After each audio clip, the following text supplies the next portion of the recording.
आइए मित्रों, हमारे YouTube चैनल स्वाध्याय में आपका हार्दिक स्वागत, अभिनंदन। आज हम आपके लिए लेकर आए हैं वैराग्य का महत्व शीर्षक पर प्रेरणादायक ज्ञानवर्धक ज्ञान चर्चा। अगर आपने हमारे चैनल को लाइक और सब्सक्राइब नहीं किया है तो आपसे निवेदन है, कृपया चैनल को लाइक और सब्सक्राइब अवश्य करें। कल्याण की इच्छा करने वाले पुरुष को वैराग्य साधन की परम आवश्यकता है। वैराग्य हुए बिना आत्मा का उद्धार कभी नहीं हो सकता। सच्चे वैराग्य से सांसारिक भोग पदार्थों के प्रति उपरामता उत्पन्न होती है। उपरामता से परमेश्वर के स्वरूप का यथार्थ ध्यान होता है। ध्यान से परमात्मा के स्वरूप का वास्तविक ज्ञान होता है और ज्ञान से उद्धार होता है। जो लोग ज्ञान संपादन पूर्वक मुक्ति प्राप्त करने में वैराग्य और उपरामता की कोई आवश्यकता नहीं समझते, उनकी मुक्ति वास्तव में मुक्ति न होकर केवल भ्रम ही होता है। वैराग्य उपरामता रहित ज्ञान वास्तविक ज्ञान नहीं, वह केवल वाचिक और शास्त्रीय ज्ञान है जिसका फल मुक्ति नहीं प्रत्युत और भी कठिन बंधन है। इसीलिए श्रुति कहती है, अंधतमः प्रविशन्ति ये विद्यामुपासते ततो भूय इव ते तमो य उविद्यायाम रताः। जो अविद्या की उपासना करते हैं वे अंधकार में प्रवेश करते हैं, और जो विद्या में रत है वे उससे भी अधिक अंधकार में प्रवेश करते हैं। ऐसा वाचिक ज्ञानी निर्भय होकर विषय भोगों में प्रवृत्त हो जाता है, उसके मन में कोई पाप भी पाप नहीं रह जाता।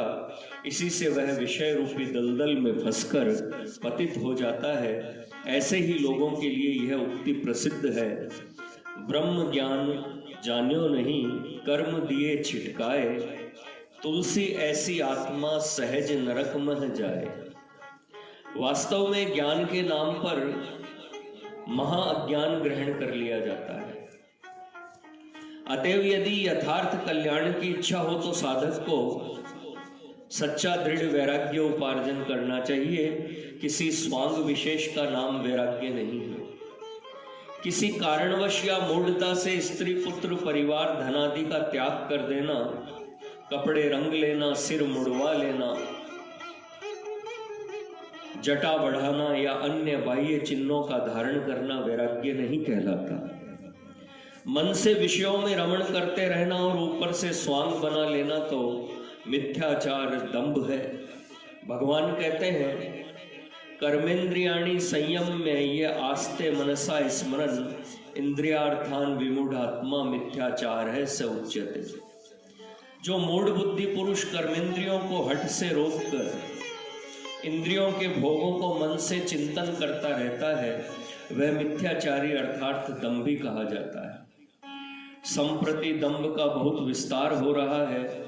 कोई लोगों को ठगने के लिए दिखलौवा मौन धारण करता है, कोई आसन लगाकर बैठता है, कोई विभूति रमाता है, कोई केश बढ़ाता है, कोई धूनी तपता है, उदर निमित्तम बहुकृत वेशम।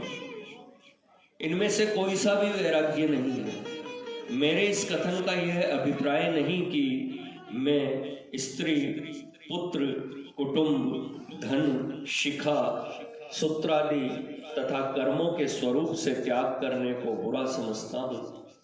नहीं, यही समझना चाहिए कि मौन धारण करना, आसन लगाना, विभूति रमाना, केश बढ़ाना या मुड़वाना आदि कार्य अशास्त्रीय और अनिंदनीय है।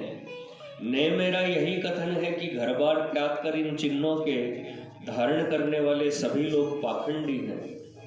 उपर्युक्त कथन किसी की निंदा या किसी पर भी घृणा करने के लिए नहीं समझना चाहिए। मेरा अभिप्राय यहाँ उन लोगों से है जो वैराग्य के नाम पर पूजा पाने और लोगों पर अनधिकार रोप जमा कर उन्हें ठगने के लिए नाना भांति के स्वांग सजते हैं।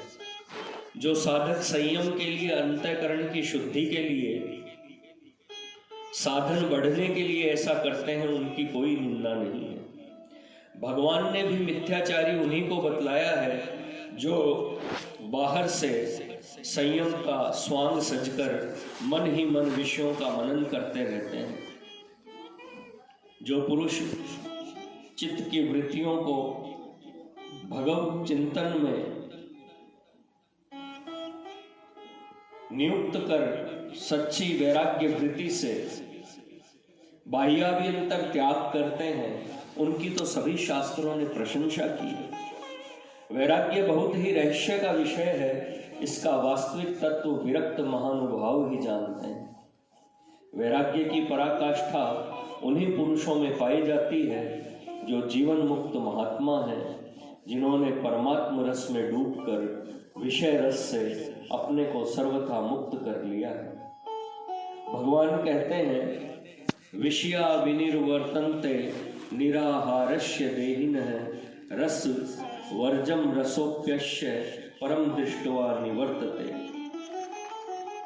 इंद्रियों द्वारा विषयों को न ग्रहण करने वाले पुरुष के केवल विषय निवृत्त हो जाते हैं, रस राग नहीं निवृत्त होता, परंतु जीवन मुक्त पुरुष का तो राग भी परमात्मा को साक्षात करके निवृत्त हो जाता है। अब हमें वैराग्य के स्वरूप, उसकी प्राप्ति के उपाय, वैराग्य प्राप्त पुरुषों के लक्षण और फल के विषय में कुछ विचार करना चाहिए।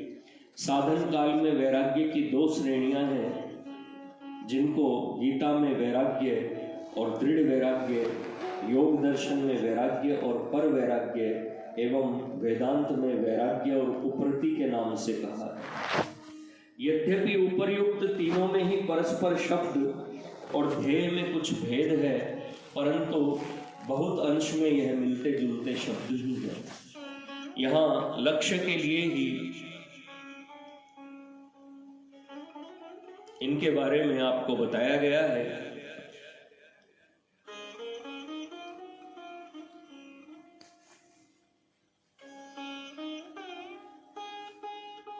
मित्रों, यह थी वैराग्य का महत्व शीर्षक पर प्रेरणादायक ज्ञानवर्धक ज्ञान चर्चा। अगर आपको हमारा चैनल पसंद आए तो इसे लाइक और सब्सक्राइब अवश्य करें। धन्यवाद।